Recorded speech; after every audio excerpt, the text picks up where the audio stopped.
friends, hi, thank you so much for visiting here. Again, I am here with you to discuss about an important topic. Friends, my name is advocate Kavita. आज इस video में basically हम बात करने जा रहे हैं, जैसे कि मैंने एक वीडियो बनाई थी अबाउट 10 एक्सकॉन्डेड पर्सन, जो कि कोई ऐसा पर्सन है under section 138 of the negotiable instrument act, उसको भगोड़ा साबित कर दिया गया है. एक एब्सकॉन्ड पर्सन है, उसको घोषित कर दिया गया है, वो कोर्ट में अपेयर नहीं होता है,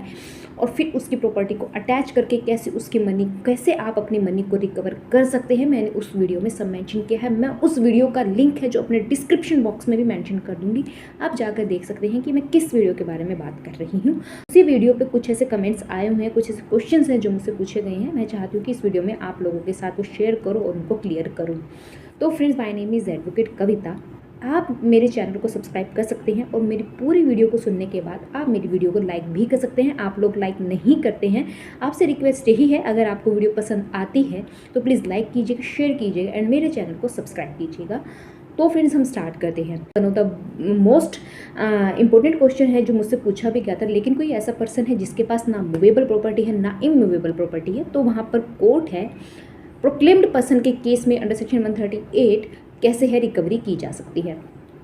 तो फ्रेंड्स, बेसिकली बात यहाँ पर ये आ जाती है. सबसे पहली बात तो ये है, according to section 174A of the Indian penal code, अगर कोई पर्सन है और वो जैसे ही प्रोक्लेम्ड पर्सन उसको घोषित कर दिया गया है and by the court declare कर दिया गया है, और उसके बावजूद भी वो कोर्ट में स्पेसिफिक डेट जो प्रोक्लेमेशन में मेंशन की गई है कि भाई इस उद्घोषणा के बाद अगर फिर भी वो पर्सन नहीं आता है विद इन दीज डेज, वैसे वहाँ पर देखा जाता है 30 डेज़ का टाइम है जो कोर्ट के द्वारा दिया जाता है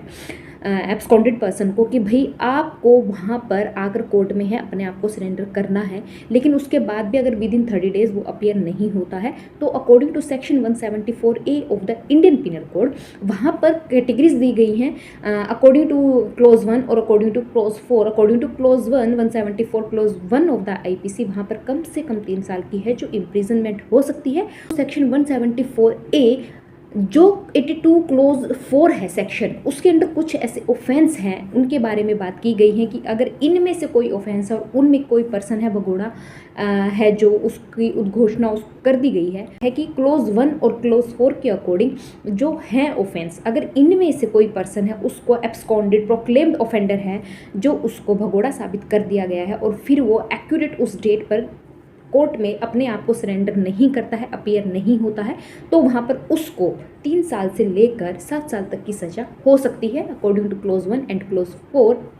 of the section 82 the CRPC. तो फ्रेंड्स, बेसिकली ये जो है एक हमारी रेमेडी ये हो जाती है कि ये सिर्फ आप इसको कंफ्यूज मत करें, क्योंकि अभी मैं जो आगे आपके साथ आपके साथ जो मैं शेयर करने जा रही हूँ वो ये है कि जो 774A है, ये तो सिर्फ और सिर्फ आपने कोर्ट का जो एक ऑर्डर था उसको डिसओबे किया है, उस कोर्ट के ऑर्डर की अवमानना के तहत आपको वहाँ पर है जो पनिशमेंट मिलेगी. लेकिन अब यहाँ पर बात आ जाती है, भाई बात तो हम according to section 138 of the negotiable instrument act कर रहे हैं.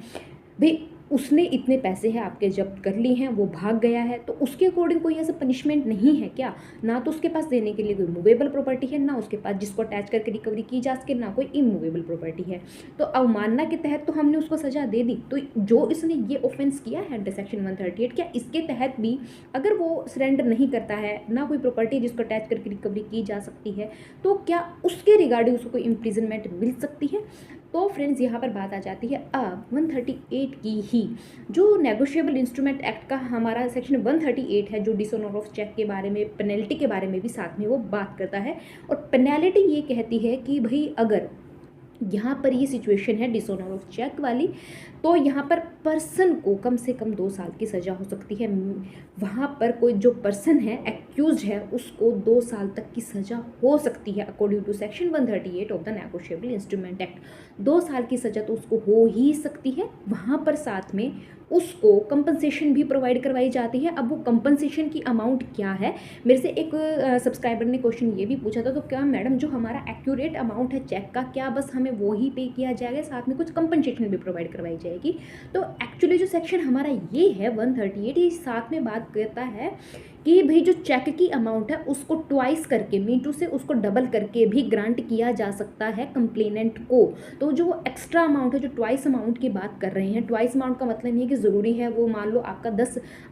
1 लाख रुपए का चेक है तो उसको 2 लाख रुपए का कर सकते हैं, लेकिन ज़रूरी नहीं है कि वो 2 लाख का करने के लिए कोर्ट है बाउंड है। वो 2 लाख की जगह 1 लाख आपकी चेक की अमाउंट और 50,000 है जो कंपनसेशन के तौर पर आपको दे सकते हैं। 174A में तो मैंने अवमानना के बारे में बताया, और यहाँ पर मैंने बताया कि उसको 2 साल तक की सजा हो सकती है, और साथ में उसको वहाँ पर कम से कम है जो,